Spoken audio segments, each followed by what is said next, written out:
이후 최초의 민주헌법 카디스 의회 1812년 별 최초의 민주헌법.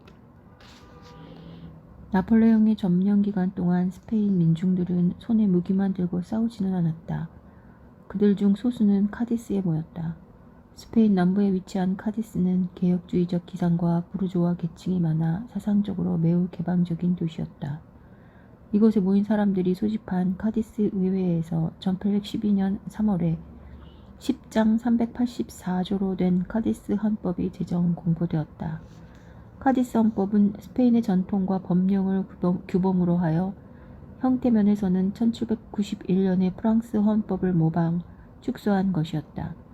그러나 카디스 헌법은 자유주의 사상에 입각하여 국민들의 주권 보장과 권력 분립을 내용으로 하고 있는 입헌 군주 헌법이었다. 왕은 신으로부터 절대적인 힘을 부여받은 것이 아니며 이 힘은 국민에게 있으므로 앞으로 왕은 의회가 결정하는 대로 따라야 한다는 내용이었다. 이는 스페인 고유의 절대 왕정제에 배치되는 법이었다. 이 법에는 검열제도, 영주의 특권, 종교재판 및 사관학교 입교 때의 귀족 증명서 제출 등을 폐지한다는 내용이 포함되어 있었다. 아울러 성직자의 한정, 상속제도 폐지, 노동의 자유, 간접 보통선거, 25살 이상의 모든 남자는 투표권을 가질 수 있다는 점도 명시되어 있었다. 이러한 모든 내용들은 사회계층의 근간에 대한 대대적인 개혁을 의미하는 것이었다. 결국 이 법은 귀족과 성직자 위주의 절대 왕정주의자들인 보수주의자들과 그 반대편에 서 있는 자유주의자들과의 대립을 낳았고 포르투갈, 이탈리아 및 중남미 신생국 헌법에 큰 영향을 끼쳤다. 별, 독립의 성취. 영국의 아서 웰즐리, 훗날 웰링턴 공작은 이베리아 반도를 점령하고 있던 나폴레옹 군대를 포르투갈, 스페인군과 연합하여 1813년에 이베리아 반도에서 몰아내는 데 성공했다. 수많은 친프랑스 세력들은 바요나로 피신했다. 나폴레옹은 페르난도 7세와 협정을 맺어 전쟁의 종지부를 찍고 페르난도 7세에게 왕위를 돌려주었다. 독립전쟁은 종결되었고 이로써 스페인 국민들은 독립을 성취했다. 1814년 귀국길에 오른 페르난도 7세는 왕당파를 자칭하는 69명의 대표들로부터 탄원서를 받았다. 이 탄원서에는 그가 스페인에 없던 6년 동안 일어났던 일들이 들어있었는데 특히 카디스 의회와 헌법의 폐기 등 자유주의 정신을 완전히 무시하는 내용들도 포함되어 있었다.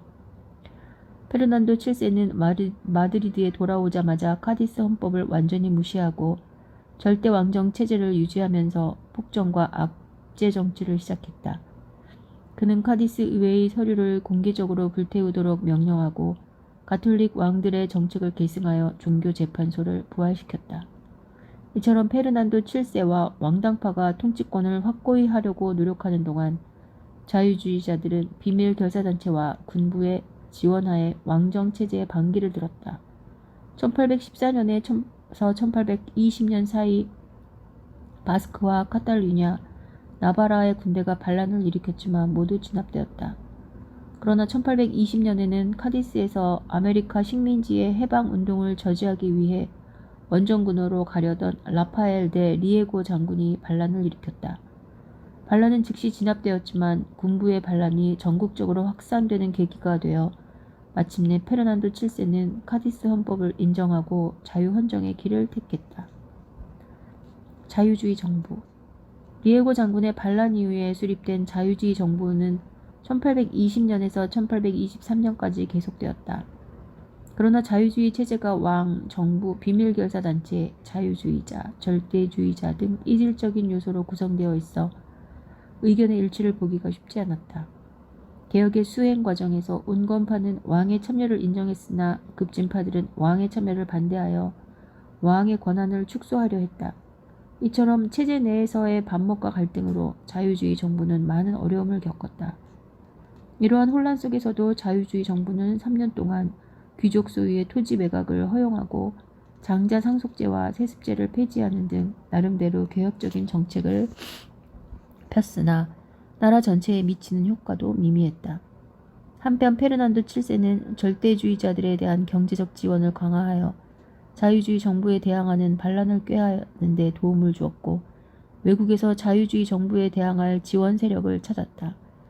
프랑스는 페르난도 7세의 정책이 영국의 영향력을 사전에 억제하면서 부르봉 왕가의 회복에 도움이 된다고 판단, 1823년에 10만 명의 프랑스군을 스페인에 파견했다. 이들은 카디스까지 진입하여 자유주의 정부를 붕괴시키고 페르난도 7세를 절대군주로 선언했다. 페르난도 7세는 박해받던 왕당파와 함께 다시 자유주의자들에게 잔혹한 복수를 시작했다.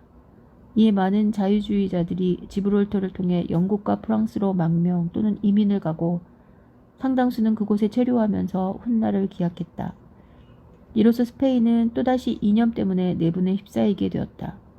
카톨릭의 수호와 절대주의 왕권을 지지하는 전제주의자들의 눈에 자유주의자들은 무신론자이며 혁명주의자들이었다.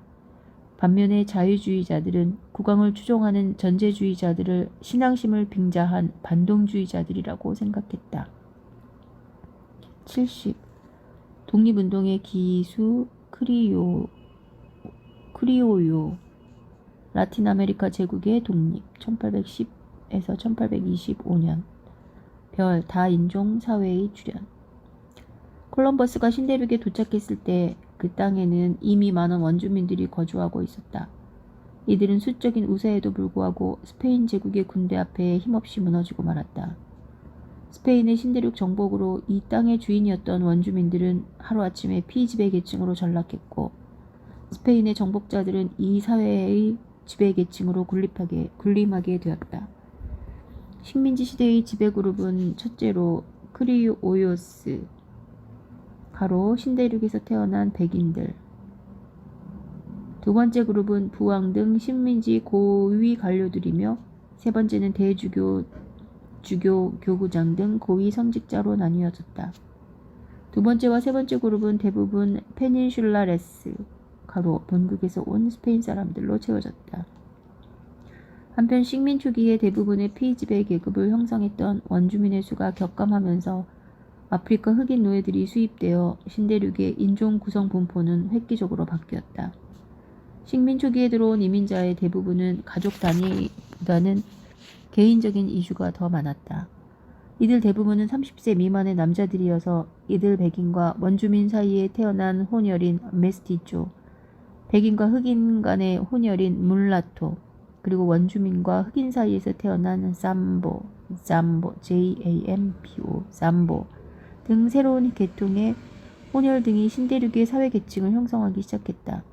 이처럼 신대륙은 유럽계 백인들과 혼혈 그리고 원주민 및 흑인으로 구성되어 있는 다인종 다문화 사회라고 할 수 있다. 별 독립운동의 기수 크리오요. 신대륙의 식민지들이 스페인의 지배로부터 독립하는 데 커다란 역할을 했던 계층이 있었다. 그들이 바로 크리오요들인데 크리오요는 신대륙에서 태어난 스페인 사람을 의미한다. 크리오요들은 자신들을 스페인 사람이 아니라 라틴 아메리카인이라고 생각했다. 그들은 능력에 따라 경제적인 부를 획득할 수는 있었으나 정치적으로는 식민지 모국에서 파견된 관리들, 즉 페닌슐라레스의 그늘에 가려 있었다. 크리오요들은 식민지 관료 체계의 중하위직을 독점하다시피 했지만 상위직을 독차지하고 있는 페닌슐라레스와는 경쟁이 되지 않았다. 크리오요들은 경제적으로는 본토의 중상주의 정책에 불만을 품고 있었다. 이 정책은 본국에서 생산되는 산물이 식민지에서 생산되는 것을 금지했고 또 식민지에서 크리오요들 간에 또는 다른 나라와의 교역을 제한했다. 크리오요들은 스페인 본국의 이런 정책에 불만을 터뜨렸다. 크리오요들의 이런 불만이 비록 자신들의 이익 보호를 위한 단순한 이권투쟁이라는 한계를 지니고 있었지만 한편으로는 그들이 불만을 표시하면서 자신들의 세력을 과시한 것은 스페인 본국의 신대륙에 대한 통치력의 약화를 의미하기도 했다. 스페인 왕실은 이러한 통치력의 약화를 우려했다.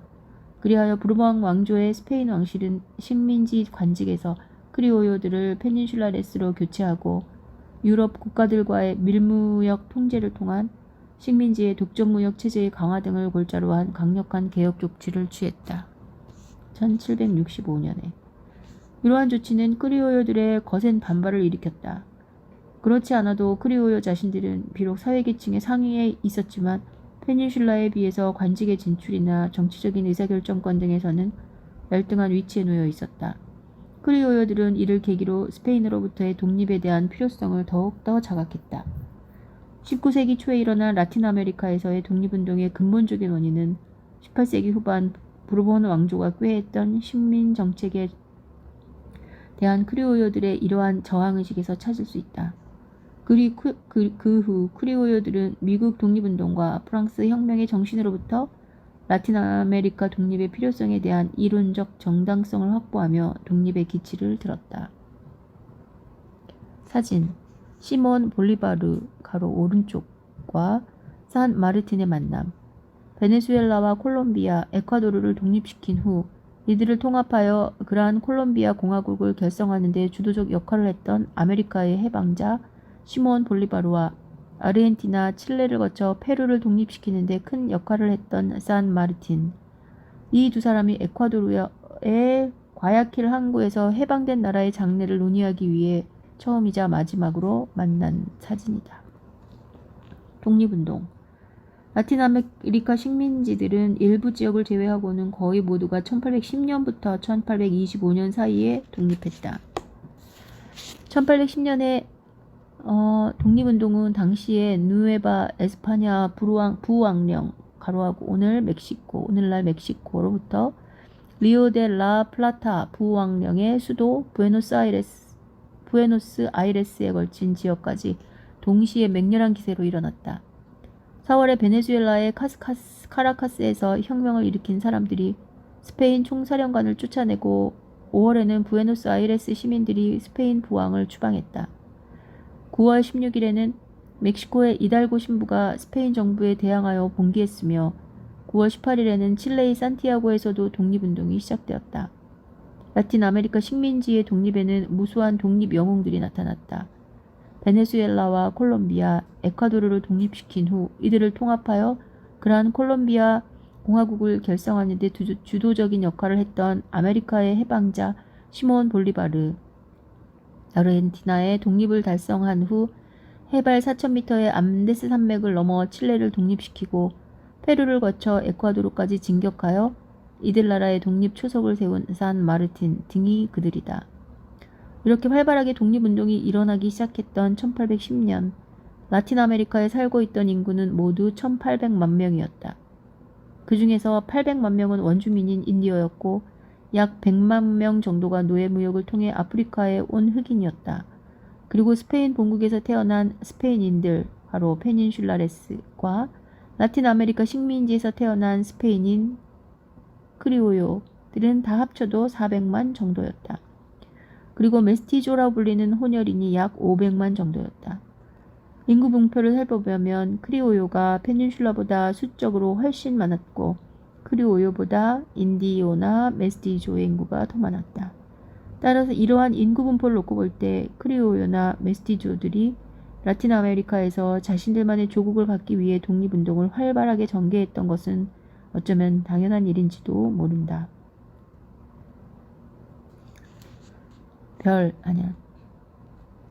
71. 왕위 계승의 문제.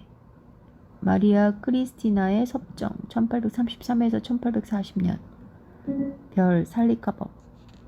1823년 프랑스의 개입으로 3년 동안 스페인을 통치했던 자유주의 정부가 붕괴되자 다시 정권을 잡은 페르난도 7세는 박해받던 왕당파와 함께 다시 자유주의자들을 탄압하기 시작했다.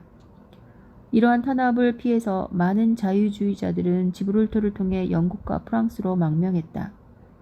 1829년에 페르난도 7세는 세 번째 부인인 마리아 아말리아가 사망하자 네 번째로 나폴리 출신의 마리아 크리스티나와 결혼했다. 그때까지 페르난도 7세는 전처들에게서 왕위를 계승할 자식을 얻지 못했다.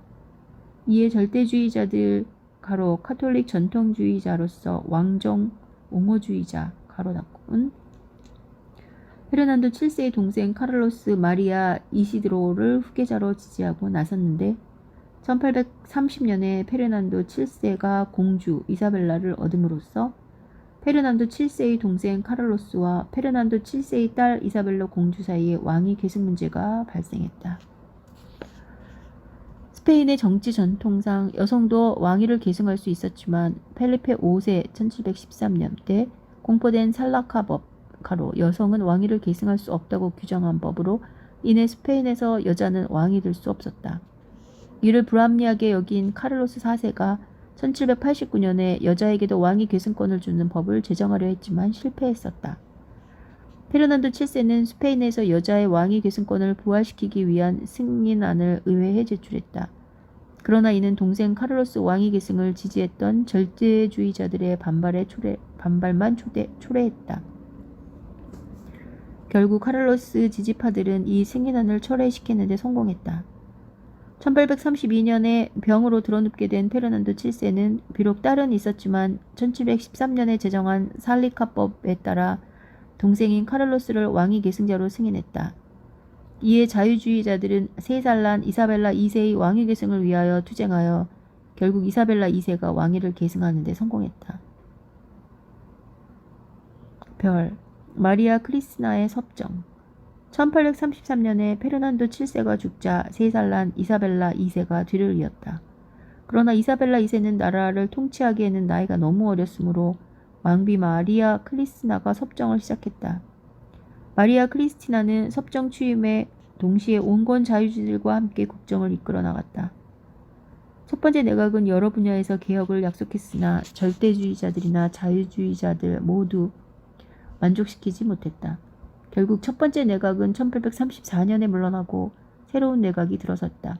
새롭게 들어선 내각은 1834년에 흠정헌법을 제정하여 영국식으로 상원, 귀족원과 하원, 평민원, 양원제를 채택했다.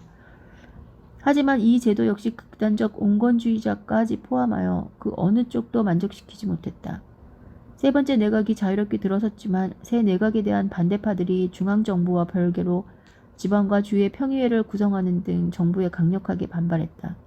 그러자 왕비 마리아 크리스티나는 내각을 자유주의자들로 모조리 교체했다. 자유주의자들로 구성된 새 내각은 각 지방에서 진보적인 평의회를 구성했고 또 전쟁 비용을 충당하기 위해 교회가 소유했던 땅을 강제로 몰수하는 등의 개혁 조치들을 단행했으나 근본적인 정치개혁을 이루지는 못했다. 계속해서 개혁 정책이 실패로 돌아가자 전국의 혼란은 극심해져 갔다. 그 틈을 타서 1836년에 왕실 수비대가 반란을 일으켜 칼라트라바가 내각을 장악했다. 칼라트라바. 그는 주민을 충성분자와 비충성분자로 구분하는 매우 급진적인 정책을 펼쳤다. 또한 자유주의자들과 절대주의자들 간의 화합을 모색했다. 그러나 1837년에 군부가 별도로 새로운 급진주의적 헌법을 제정, 공포하여 의회를 원로원과 대의원으로 양분하고 국가예산은 대의원에서 주관하게 했다. 또한 한정 상속세 폐지와 교회가 소유한 토지의 해체, 출판의 자유, 왕의 거부권과 법령의 승인권 부여 등 매우 급진적인 정책을 추구했다. 마리아 크리스티나 왕비의 섭정기간에 주로 권력을 잡았던 자유주의 진영에서도 이처럼 온건 및 급진주의자 간의 현격한 차이를 보였다. 온건주의자들은 중산층과 상류층을 통합하여 사유재산을 보호했다. 그들은 또한 주권이 왕과 의회에 속한다는 전통적인 가치관을 옹호하여 각 지방과 시의 자치권을 줄이고 노동자들이 정치 참여에 반대했다. 반면 급진주의자들은 하류층을 대변하여 지방자치제와 저소득층을 옹호했다. 이처럼 1840년까지 마리아 크리스티나의 섭정하에서 여러 차례 온건주의자들로 내각이 구성되었지만 결국 1840년의 혁명으로 정권은 급진주의자들에게 넘어갔다. 72. 절대주의자와 자유주의자의 대립 1차 내란 1833에서 1839년 별 절대주의자와 자유주의자 나폴레옹 제국이 무너진 뒤 유럽은 절대군주제와 프랑스 혁명에서 부각된 자유와 평등의 이념 사이에서 길고도 힘든 싸움을 시작했다. 유럽에서 이 두 이념의 차이로 많은 갈등이 일어나는 사이에 스페인에도 유럽에서 일고 있던 자유, 평등, 민주주의, 과학, 반종교적인 사상 등 새로운 움직임이 등장했다. 스페인에서의 자유주의자들은 그들이 살고 있는 사회의 불합리를 지적하면서 다른 나라에서 들여온 개혁 사상을 근간으로 정치, 경제 체제의 변화를 제안하고 해결책을 모색했다. 종교적인 면에서는 반종교주의라기보다는 반사제주의였다. 이는 교회의 과다한 정치 권력이나 퇴폐적이면서도 비합리적인 의식주의를 공격했던 것이다. 자유주의자들은 스페인의 후진성을 카톨릭 교회의 탓으로 돌렸다. 그래서 교회는 스페인 사회에서 제거되어야 할 목록에 올라 있었다. 급진 혁명파들은 행동 강령에 교회 파괴까지 포함시켰다. 이에 맞서 카톨릭 사상가들과 스페인 중산층의 상당수는 이러한 자유주의나 민주주의 또는 공산주의라는 말을 물질주의나 반종교와 같은 의미로 해석했다. 이러한 절대주의자들은 절대군주제를 지지하고 자유주의 사상으로부터 스페인의 종교 사상 보호를 가장 중요한 목표로 삼았다. 크라우시스모, 별 크라우시스모. 1850년대 들어서 스페인에서는 사상의 변화가 일어났다. 스페인 사람들은 그동안 유행했던 프랑스의 철학 사상보다는 독일 철학자들의 사상에 관심을 더 두었다. 처음에는 헤겔 사상에 흥미를 보였으나 스페인 사람들은 이를 너무 이상적으로 생각했다. 그 후 그들은 자유주의 이념에 더 쉽게 적용될 수 있는 독일 철학자 카를 크라우제를 선호하게 되었다. 크라우제 철학은 1843년에 훌리안 산스 델 리오에 의해 스페인에 도입되었다. 이 철학은 과학을 찬양했으며 근대 교육에 대한 확고한 신념을 갖고 있었다.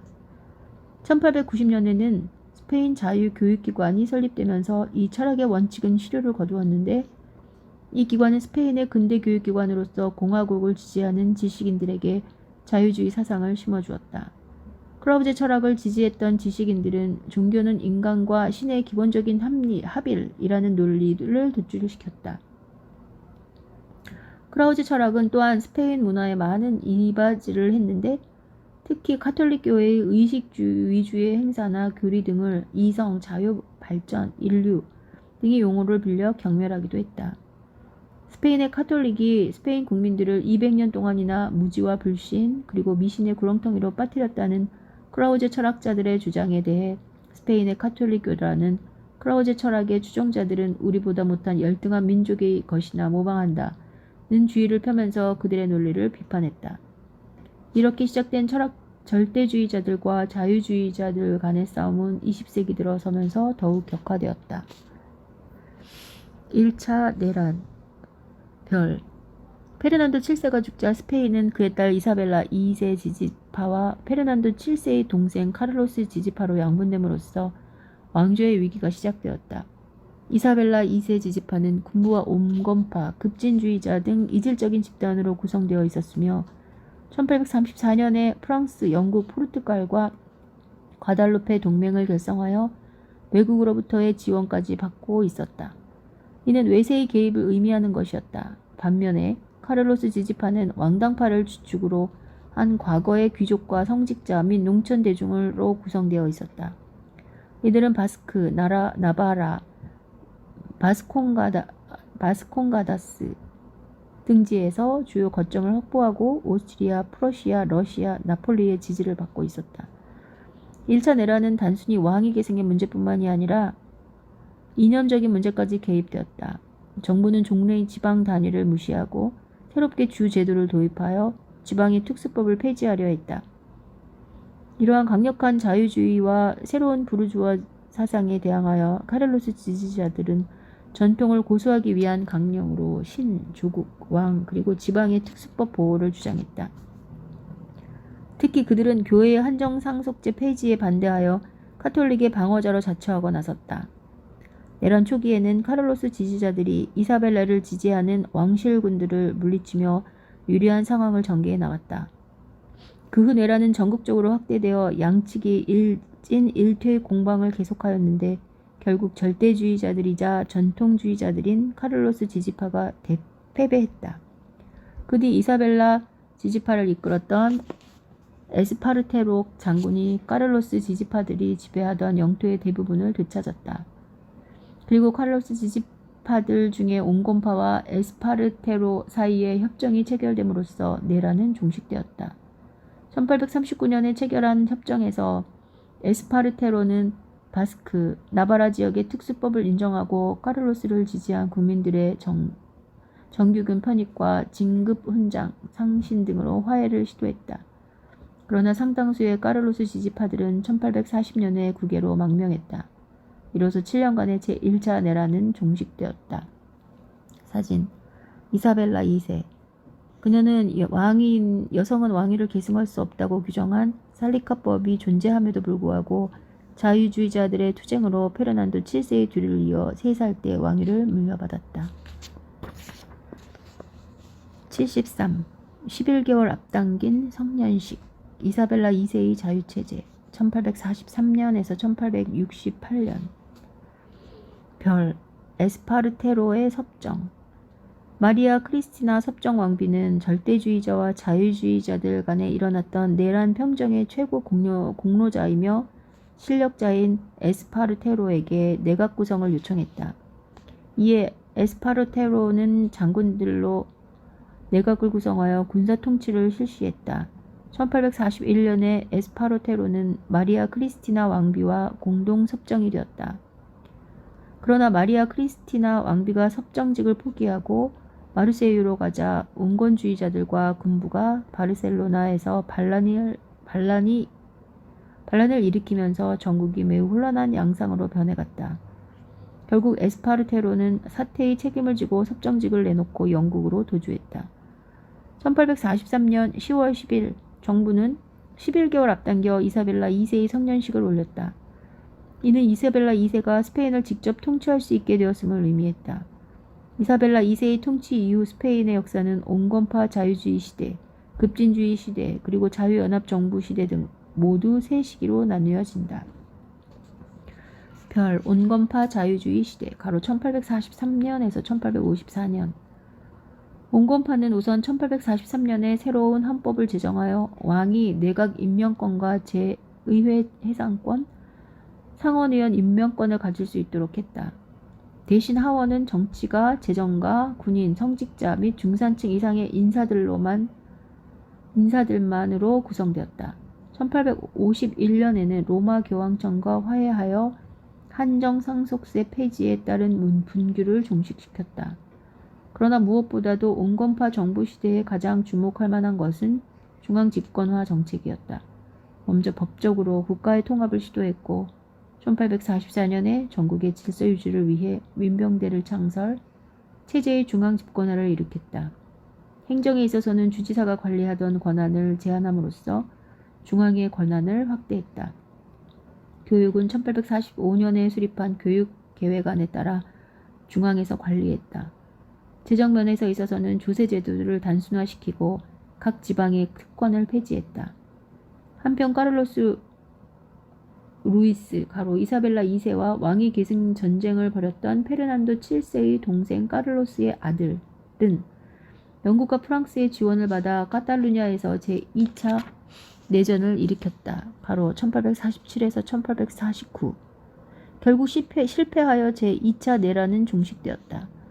내란이 끝난 후 온건파 정부는 도로 및 철도 건설 등의 공공사업에 치중하여 근대화 계획을 시행해 나갔고 쿠데타를 예방하는 새로운 정치체제를 만드는 등의 개혁안을 추진해 나갔다. 그러나 급진파는 이러한 개혁안을 헌정체제의 폐지로 생각하여 반란을 일으켰다.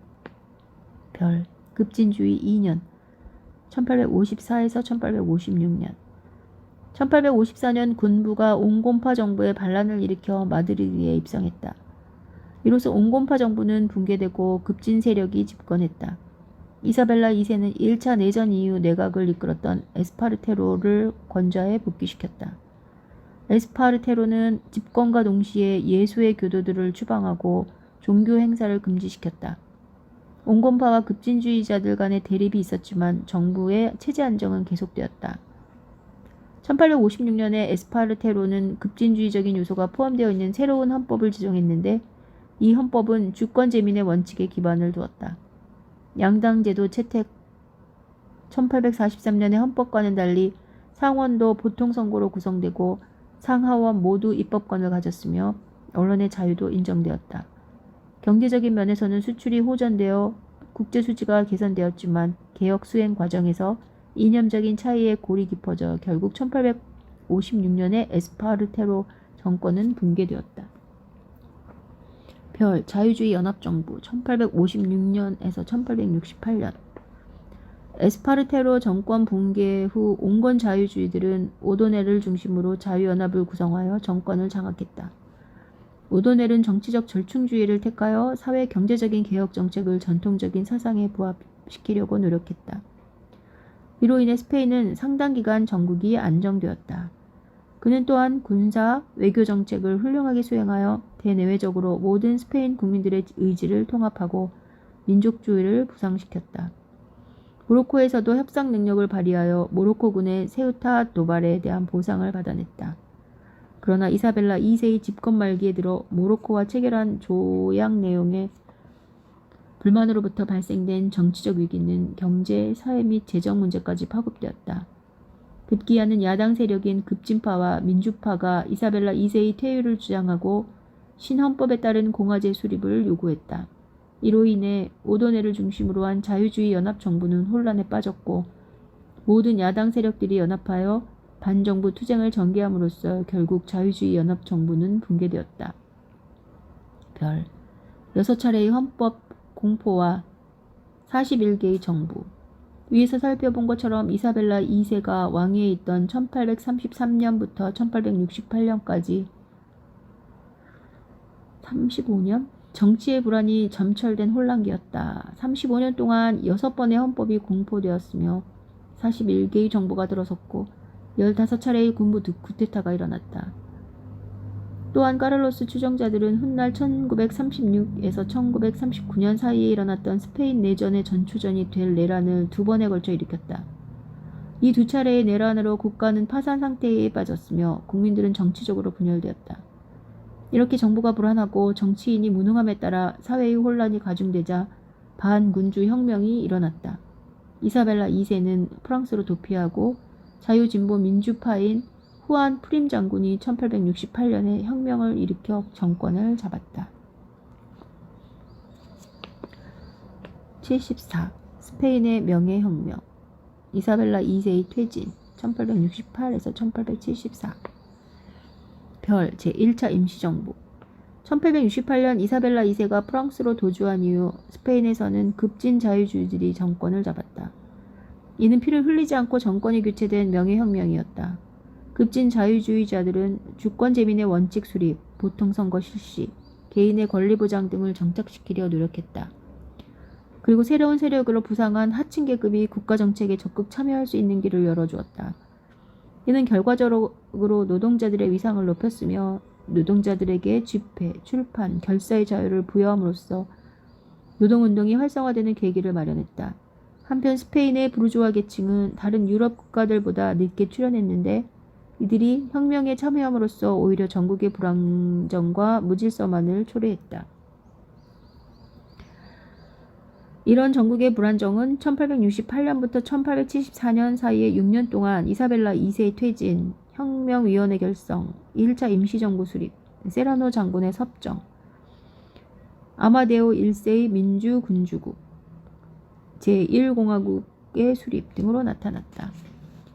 1868년 급진 자유주의자들이 정권을 잡으면서 주 및 지방의 혁명위원회가 부활했다.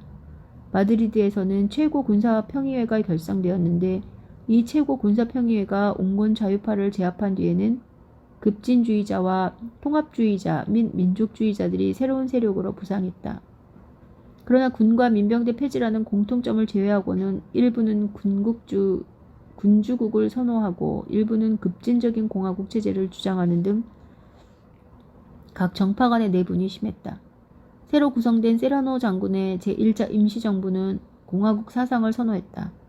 임시정부는 1년의 법령을 통하여 노동조합의 결성 허용, 신앙과 교육의 자유, 보통선거의 실시 및 헌정의회 소집을 약속했다. 제1차 임시정부 또한 선거를 통해 헌정의회를 구성했는데 여기에는 급진주의자와 공화주의자, 온건 전통주의자 등 그 구성원이 매우 다양하여 헌법의 심의 과정에서 정부의 형태 및 종교의 자유에 대한 문제로 많은 대립이 있었다. 급진주의자들은 민주주의를, 공화주의자들은 신앙의 자유와 국가로부터 종교의 분리를 주장했고, 온것 및 전통주의자들은 국가와 종교의 통합을 강력하게 지지했다. 마침내 다양한 구성원들이 의견이 모아져 새로운 헌법이 제정되었다. 이 헌법은 주권제 민, 삼권분립의 민주, 군주제를 주요 내용으로 했는데, 이 헌법에는 인권의 보장과 거주, 집회, 결사, 출판, 교육 및 신앙의 자유가 포함되어 있었다. 입법권은 선거에 의해 하원과 상원으로 구성된 의회를 부여했다. 비록 왕이 법령의 제정권과 거부권, 의회 해산권을 가졌지만 민주적으로 진일보된 헌법이었다. 한편 의회에서 왕위를 대신할 섭정으로 세라노 장군이 임명되었고, 섭정으로 임명된 세라노 장군은 프림 장군을 수상으로 임명했다. 별, 외국 출신의 왕, 아마데오 1세. 섭정인 세라노는 프림 장군에게 정부 구성을 위임하고 새로운 왕위 계승자를 물색하도록 했다. 새로 왕위를 계승할 후보로는 이사벨라 2세의 아들 알폰소 왕자와 까를리스타, 전통주의자 또는 절대주의자 측의 후보, 그리고 자유연합파와 세라노가 지지하는 이사벨라 2세의 여동생의 남편, 급진주의자들이 이베리아 반도의 통합 가능성을 생각하고 지지했던 포르투갈의 섭정 페르난도 데 코브르고 등이 있었다. 이렇게 여러 세력 간의 왕위 쟁탈로 프림 수상은 왕위 계승자를 물색하는 데 1년이라는 세월을 허비했다. 우여곡절 끝에 프림 수상은 1869년 의회에서 왕위 계승자로 스페인 왕실의 일부 권리를 갖고 있던 이탈리아 사보이 왕가의 아마데오를 지명하고 이탈리아에 사절을 파견하여 그를 스페인으로 데려왔다. 스페인에서 아마데오 1세의 통치는 불과 2년 만에 끝났다. 아마데오 1세가 마드리드에 도착하기도 전에 그의 최고 지지자인 프림 장군이 암살되었고, 민주공화파와 이사벨라 2세의 아들인 알폰소를 지지하는 세력의 거센 반대에 부딪혔으며, 까를리스타들이 제3차 내란을 일으켜 아마데오 1세는 극심한 혼란에 빠졌다. 또 다른 한편에서는 노동자 출신들이 아마데오 1세를 외국 출신의 왕이라고 반대 의사를 표명했고, 카탈루냐 지방의 노동자들은 대토지 소유제 하의 농민과 노동자들의 의식을 깨우치는 데 커다란 역할을 했던 무정부주의에 관심을 가지게 되었다. 이러한 혼란 속에서 결국 아마데오 1세는 1873년 의회에 퇴위 의사를 밝혔다.